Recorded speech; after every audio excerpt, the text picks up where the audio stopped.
नमस्कार दोस्तों, स्वागत है आपका हमारे चैनल पर फिर से एक बार नई कहानी के साथ। तो चलिए बिना समय गवाए कहानी को शुरू करते हैं।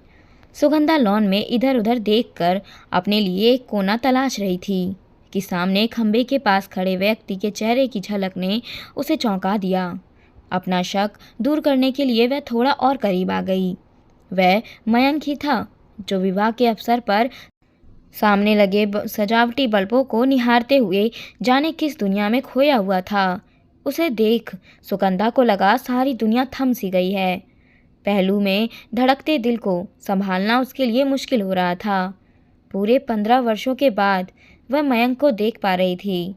समय के इस लंबे अंतराल ने मयंक में कई कुछ नहीं बदला था। वही छरहरा बदन और मुस्कुराता हुआ चेहरा। समय सिर्फ उसके बालों को छू कर निकल गया था। बालों पर जहाँ तहाँ सफ़ेदी छलक रही थी। मुड़ते ही मयंक की नज़र सुगंधा पर पड़ी और उसे इस तरह सामने पाकर वह भी स्तंभ रह गया। उसके चेहरे पर आता जाता रंग बता रहा था कि उसे भी अपनी आंखों पर विश्वास नहीं हो रहा था। सुगंधा, तुम यहाँ कैसे? कब आई दिल्ली? क्या तुम्हारे पति का तबादला यहाँ हो गया है? एक ही सांस में मयंक ने कई प्रश्न पूछ लिए थे।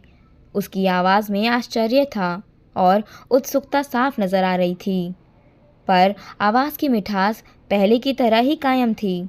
सुगंधा ने तब तक अपने आप को काफ़ी हद तक संभाल लिया था, फिर भी आवाज़ की लड़खड़ाहट शब्दों में छलक ही आती थी।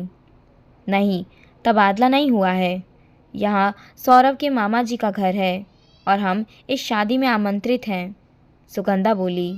अच्छा, कैसी हो? ठीक हूँ, अपनी कहो। तुमने शादी कर ली या? सुगंधा न चाहते हुए भी अपनी उत्सुकता रोक नहीं पाई थी। किसी ने खुद को बेगाना बना इंतज़ार करने का अवसर ही नहीं दिया, तो शादी करनी ही पड़ी। माँ बाप का इकलौता आशाओं का केंद्र जो था। दोनों में अभी इतनी ही बात हो पाई थी कि एक खूबसूरत सी आधुनिका वहाँ आप धमकी थी। इतनी देर से कहाँ गायब थे?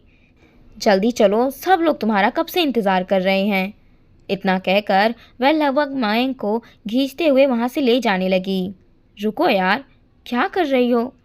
मयंक अपने आप को उससे छुड़ाते हुए बोला था। यह मेरी सहपाठी सुगंधा है। अचानक आज हम वर्षों बाद मिले हैं। कॉलेज के दिनों में हम दोनों के बीच अच्छी निभती थी। फिर मयंक सुगंधा से बोला, यह मेरी पत्नी सुकन्या है। सुकन्या शायद जल्दी में थी, इसीलिए बिना किसी भाव के उसने यंत्रवत अपने दोनों हाथ जोड़ दिए। सुगंधा के हाथ भी स्वतः जुड़ गए थे। जैसे हवा के झोंके की तरह आई सुकन्या तेजी से मयंक को लेकर वहाँ से चली गई और अकेली खड़ी सुगंधा उसे देखती ही रह गई। ठीक वैसे ही जैसे आज से 15 वर्ष पहले मयंक उससे दूर हो गया था और वह चाहकर भी कुछ नहीं कर सकी थी। बस चुपचाप टुकड़े टुकड़े होते तकदीर के खेल को देखती रह गई थी। जिंदगी भी जाने कैसे कैसे रंग दिखाती है। जिस अतीत को अपनी जिंदगी की राहों पर हमेशा हमेशा के लिए वह पीछे छोड़ आई थी, आज मृग तृष्णा बन स्वयं उसके सामने आ खड़ा हुआ था। आज मयंक के मुंह से अपने लिए यह मेरी सहपाठी सुन सुगंधा के कलेजे में टीस सी उठी थी। सिर्फ सहपाठी और कुछ नहीं। एक समय था जब सब कुछ उसकी मुट्ठी में था, जिसे उसने रेत की तरह मुट्ठी से जानबूझकर फिसलने जाने दिया था।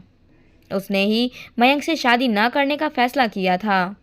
यद्यपि मयंक ने उस पर फैसले का बदलने के लिए भरपूर दबाव डाला था, पर सुगंधा टस से मस नहीं हुई थी।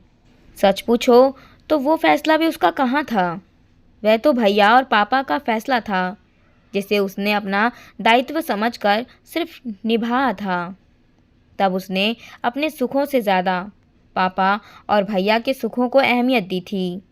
अपने परिवार के सुखों की रक्षा और समाज से जुड़े रखने की कीमत दी थी। फिर सुगंधा के सामने अपनी 2 छोटी बहनों के भविष्य का भी सवाल भी तो था।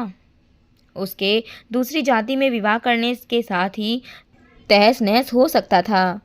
दुनिया ने चाहे जितनी तरक्की कर ली हो, पर जातियों में बांटा हमारा समाज आज भी 18वीं शताब्दी में ही जी रहा है। वैसे भी घर बार त्याग कर परिवार के सभी सदस्यों को दुखी कर वह मयंक के साथ कभी भी सुखी वैवाहिक जीवन नहीं व्यतीत कर सकती थी। जिंदगी हमेशा मन मुताबिक नहीं मिलती, सबको कहीं ना कहीं समझौता करना ही पड़ता है। सौरभ के साथ शादी करके जो समझौता उसने अपने आप से किया था वह उसे भारी पड़ा था। उसके और सौरभ के विचार कहीं नहीं मिलते थे।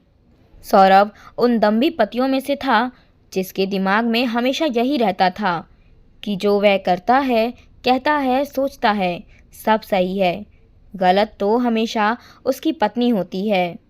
सौरभ के दोहरे व्यक्तित्व से अक्सर वह अचंभित रह जाती थी।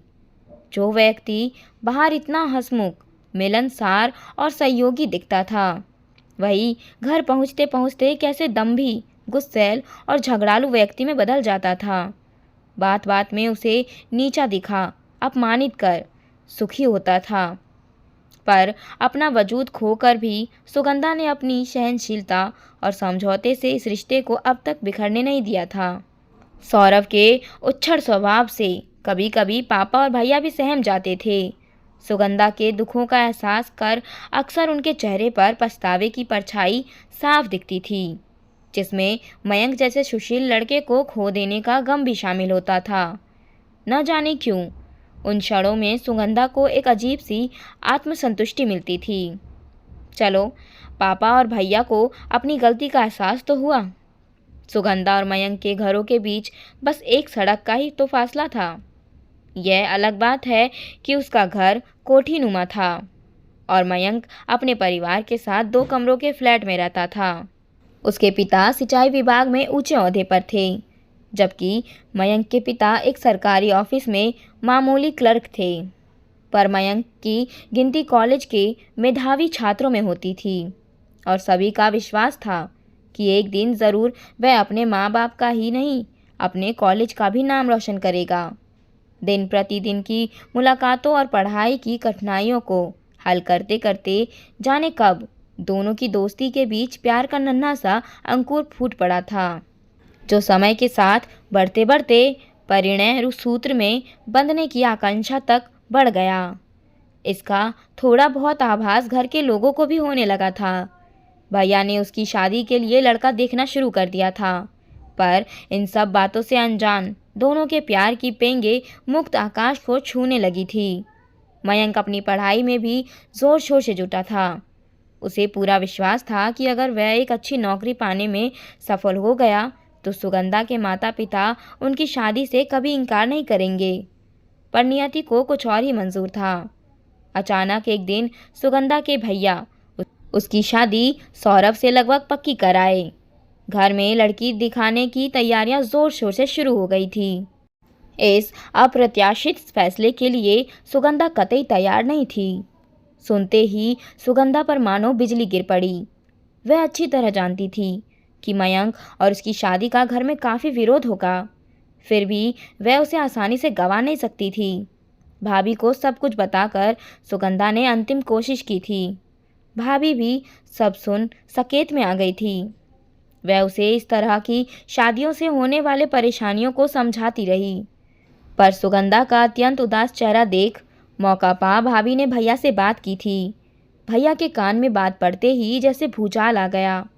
गुस्से से उबलते हुए भैया ने थोड़ी ही देर में भाभी और ननद के रिश्ते को लेकर ना जाने कितनी बातों के पिन भाभी को चुभाए थे। दरवाजे की ओट में खड़ी सुगंधा भाभी की बेइज्जती से आहत और पछताती अपने कमरे में आ गई थी।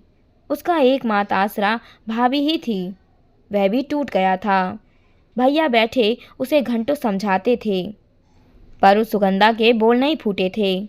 भैया के विनीत भाव, कमरे के दरवाजे पर खड़ी अम्मा के चेहरे की बेचैनी और बहनों के अंधकारमय होते भविष्य से उसे अपना फैसला बदलने के लिए मजबूर कर दिया था। सारे अपनों को दुखी कर वह कैसे खुशी रह सकती थी। जब उसने अपना यह फैसला मयंक को सुनाया था तो वह भी कम आहत नहीं हुआ था। पटना छोड़ते छोड़ते सुगंधा के परिवार के लोग सिर्फ इतना ही जान पाए थे कि मयंक सिविल सर्विसेज में चुन लिया गया था और ट्रेनिंग के लिए बाहर गया हुआ था। 15 वर्षों बाद यूँ मुलाकात हो जाएगी, उसने कभी सोचा भी नहीं था। अगले दिन दोपहर में वह कपड़े बदल कर लेटने जा रही थी कि दरवाजे की घंटी बज उठी। दरवाज़ा खोलते ही अप्रत्याशित रूप से मयंक को सामने पा सुगंधा बुरी तरह से चौंक गई थी। अब अंदर भी आने दोगी या इसी तरह खड़ा रहूं? मयंक ने कहा। बिना कुछ बोले सुगंधा ने मयंक को रास्ता दे दिया। ड्राइंग रूम में सोफे पर बैठते ही बिना किसी भूमिका के मयंक ने सीधे सीधे बात शुरू कर दी थी। तुमने मेरी जिंदगी के साथ इतना बड़ा मजाक क्यों किया? अचानक मयंक के सवाल और उसकी आंखों के कोर पर चमकते हुए आंसुओं ने सुगंधा को बेहद व्याकुल बना दिया था। उसने कल्पना भी नहीं की थी कि मयंक यूँ सीधे सीधे बात करेगा। अपने को संयत करने का प्रयास करते हुए सुगंधा बोली, क्या बचपना है मयंक, अब हम बच्चे नहीं रहे। हम दोनों की एक बसी बसाई गृहस्थी और जिम्मेदारियां हैं जिससे हम भाग नहीं सकते। सिद्धांत की बातें छोड़ो सुगंधा, मैं क्या करूं यह बताओ। मेरे लिए तुम्हें भुला देना आज भी आसान नहीं है। अब सुगंधा के शब्द भी उसके भर्राए गले और भर आई आंखों में खो गए थे। थोड़ी देर की चुप्पी को सुगंधा ने ही तोड़ा। मैं जानती हूँ मयंक, मेरे फैसले ने तुम्हें बहुत आहत किया है। इस फैसले ने मुझे भी कम आहत नहीं किया था। मेरे लिए तुम्हारे बिना जीना और भी कठिन था। फिर भी मेरी अंतरात्मा ने मुझे स्वार्थ की डोर पकड़ने से रोक दिया था। उस समय अपने कर्तव्य से पलायन और अपनों को आहत करने का साहस मैं जुटा नहीं पाई थी। ऐसा भी नहीं था कि मैंने प्रयास नहीं किए। जब अत्यधिक प्रयास के बाद भी मुझे अपनों की मंजूरी नहीं मिली और मेरे अंदर उन्हें आहत करने का साहस चुक गया, मेरी कितनी रातें बेचैनी और छटपटाहट में गुजरी। मेरे पास दो ही रास्ते थे, विद्रोह या अपनी इच्छाओं की कुर्बानी। जी तो चाहता था समाज की पुरानी जीर्ण शीर्ण मान्यताओं को रौंद जीवन भर दूसरों के लिए जीने के बजाय खुद के लिए जीऊं। लेकिन सारी जद्दोजहद के बाद मेरे अंश ने मुझे कुर्बानी के रास्ते पर ही ढकेला था। मुझे लगा प्यार के बंधन के अलावा दुनिया में और भी बंधन होते हैं जिनसे इनकार नहीं किया जा सकता, जिन अपनों के स्नेह की छाँव में हम पलते हैं, जिनके संग खेलकर लड़कर हम बड़े होते हैं। ये सभी रिश्ते भी तो प्यार के बंधन होते हैं। उसके सुख दुख में भी तो हमारे सुख दुख होते हैं। इसीलिए मेरे कारण सभी के जीवन में घुलते जहर को खुद ही पी लेना मुझे कल्याणकारी लगा था। एक गहरी सांस ले सुगंधा ने फिर अपनी बात कहनी शुरू की। पर मन के बंधन का क्या, आसानी से टूट जाते हैं। मेरी समझ से शारीरिक आकर्षण से परे प्यार एक एहसास है जो हमेशा मन के कोने में सुरक्षित रहता है, जो सहजता से जीवन का फैसला लेने और निभाने का साहस देता है। आज मेरे जीवन में भी मेरा प्यार ही जीवन जीने की शक्ति है। अपने अंदर की उसी शक्ति के बलबूते मैंने जीवन में आई कठिनाइयाँ परिस्थितियों को झेला है। आज तुम्हें देखकर ना मेरे दिल के तार झनझनाए, ना ही मन में कोई घंटी बजी। फिर भी यह सोचकर मेरी आंखें भर आई कि आज भी तुमसे ज़्यादा अंतरंग मित्र और मुझे समझने वाला कोई नहीं है। यह विश्वास शायद उसी अछूते प्यार का एहसास है। आज का सत्य यही है कि ढेर सारी कमियों के बावजूद मैं अपने पति और बच्चों से बेहद प्यार करती हूँ। इतने दिनों के वैवाहिक जीवन में चाहे जितनी भी कमियां रही हो, फिर भी एक अटूट विश्वास का रिश्ता ज़रूर हम दोनों के बीच कायम हो गया है, जिसे तोड़ने का साहस हम में से कोई नहीं कर सकता। वर्षों पहले अपने द्वारा लिए गए फैसले की अबूझ पहेली के सूत्र मयंक के हाथों में थमाकर सुगंधा यकायक चुप हो गई। थोड़ी देर तक उन दोनों के बीच एक सन्नाटा व्याप्त रहा। अब तक निढाल से बैठे मयंक का दुखी और मुरझाया चेहरा काफ़ी कुछ सहज हो चला था। थोड़ी देर पहले आंखों में छाया दर्द पिघलने लगा था। शायद तुम ठीक ही कह रही हो सुगंधा। आज तक मैं भी एक मृग तृष्णा के पीछे ही तो भाग रहा था, जिस सच्चाई को जानते हुए भी मानने को तैयार नहीं था। संयोग से आज मिलते ही तुमने उसका दूसरा पहलू दिखाकर मेरी सारी उलझन ही दूर कर दी। आज मुझे तुम्हारी दोस्ती पर गर्व हो रहा है। क्या मैं आशा रखूं कि आगे भी हम अच्छे दोस्त बने रहेंगे। कुछ देर पहले मयंक की आवाज़ में जो दर्द भरा था वह अब गायब हो चुका था। क्यों नहीं, आज और इसी वक्त से हम अपनी टूटी हुई दोस्ती को नई शुरुआत करते हैं। शाम को खाने पर सौरभ से सुगंधा ने गर्व के साथ मयंक को मिलवाया। इनसे मिलो, यह मेरे सहपाठी और यहाँ के कमिश्नर मयंक अग्रवाल हैं। हमारी दोस्ती बचपन के दिनों की तरह मजबूत है, चाहे हम 15 साल बाद भी मिल रहे हो। मयंक ने सौरभ के गले लगाते हुए कहा। हाँ, आज मुझे एक नया दोस्त मिल रहा है सौरभ।